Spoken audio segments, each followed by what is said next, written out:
If you're hearing this, then you already know too much. My name is Isabella Kane, and I am the last daughter of a family erased from history. They told me the fire that killed my mother was an accident. They told me my father's death was natural. They told me my brother ran away. But the truth, like ash, lingers in the air long after the flames have died. The truth was buried in the walls of the house they abandoned. The house of ashes. My inheritance. My curse. And perhaps, my only way to take back what was stolen.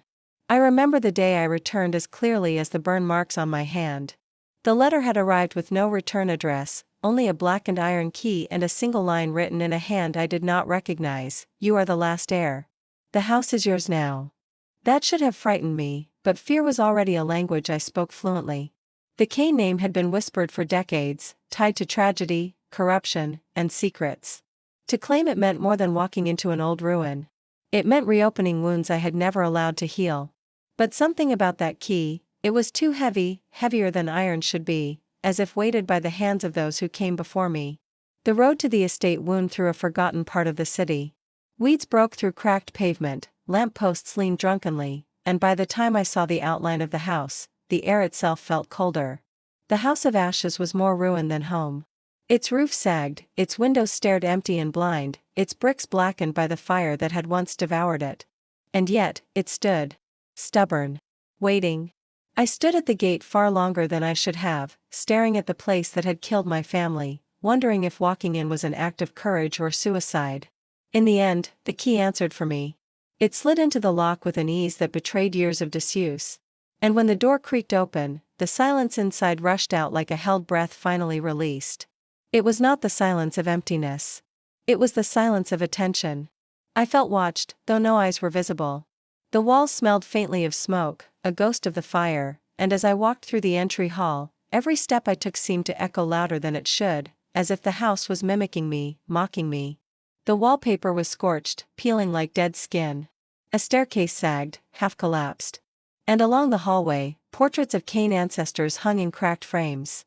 Their painted eyes followed me, their gazes cold and accusing, as though I were trespassing in a place I did not belong, even though my blood tied me to every brick. I told myself I was only here to look. To close the door behind me and say I had seen it. But the further I went, the harder it became to leave. Something about the air inside pulled me deeper, like gravity. Dust shifted in corners where no breeze touched. Boards groaned as though sighing. And then I found the first clue, not hidden, but waiting in plain sight. On the mantelpiece of the grand parlor, beneath a thick coat of ash, sat a photograph. My family. My father with his stern jaw, my mother with her weary smile, my brother standing beside me, and me, a child still ignorant of fire. The photograph was untouched by flame. Preserved. Impossible. I carried it with me as I moved deeper into the house, and that was when I heard it. A whisper. At first I thought it was the wind threading through broken windows, but no. It was too deliberate. A woman's voice, soft, low, curling against my ear. "You shouldn't have come back." My blood froze. The photograph slipped from my hand. But when I turned, there was no one. Only the hall, only silence. Still, the voice had been real. And I knew, then, that I had stepped into something I could not walk away from. The nights stretched long in that house. Shadows grew teeth. Doors closed without touch.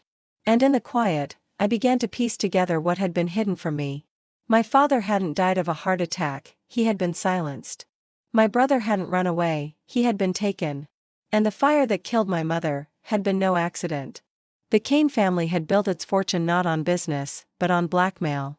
Generations of secrets, collected, stored, and guarded. The house wasn't a home.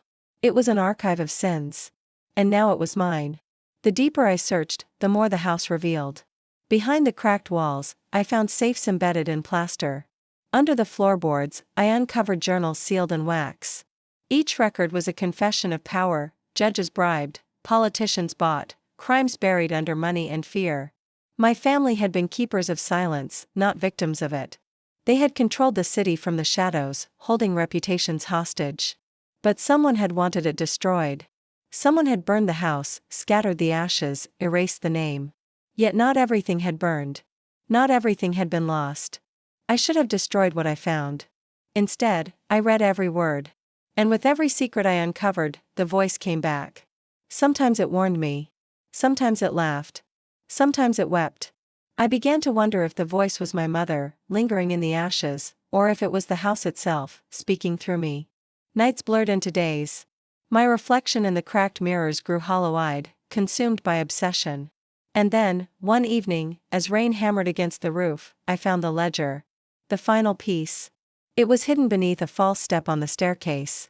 A leather-bound book, its pages inked with names and dates. Every powerful figure in the city was listed there. Every bribe, every betrayal, every deal signed in blood. And next to my father's name, one final entry, paid in silence. Eliminated. My heart clenched. My father had been murdered. The fire that killed my mother had been ordered. My family had been erased to wipe clean a ledger of power. And the man who ordered it was still alive. His name was there, in ink that had not faded. A name I recognized. A name the city still feared. That was when I understood. The house had not been waiting for me by accident. It had chosen me. To finish what my family had begun, or perhaps to end the legacy altogether. But I was no archivist, no quiet keeper of silence. I was something else. Silence remembers, yes. But silence also demands to be broken. And so I planned. Days blurred into weeks as I gathered everything the house had preserved. Documents, recordings, letters sealed with wax, photographs taken in secret. Every piece of evidence that could shatter reputations, topple empires, destroy lives. And when the time came, I didn't go to the police. No. Justice was not blind. Justice was bought. I went to the man himself. The meeting was arranged in an office of glass and steel, towering above the city like a crown. He didn't recognize me when I walked in. To him, I was just another woman with shadows in her eyes. But when I laid the ledger on his desk, when I spoke my family's name, his smile faltered. For the first time, he looked afraid. And in that moment, I realized something chilling. I didn't want justice. I didn't want the truth in newspapers or courts. I wanted him to feel what I had felt. Powerless. Haunted. Alone in silence. The rest? I cannot tell you. Not yet. Perhaps not ever. But I can tell you this, the House of Ashes is not empty anymore. Its silence hums with life. Its walls are heavy with secrets. And sometimes, when I sleep, I still hear the voice whispering. Not a warning anymore, but a command. Keep the silence. Or become it. So I remain its keeper. And when the time comes, when the city has forgotten again, when arrogance makes men believe their sins are safe, the house will open its doors once more. And I will be waiting. Because silence always remembers. And silence always returns.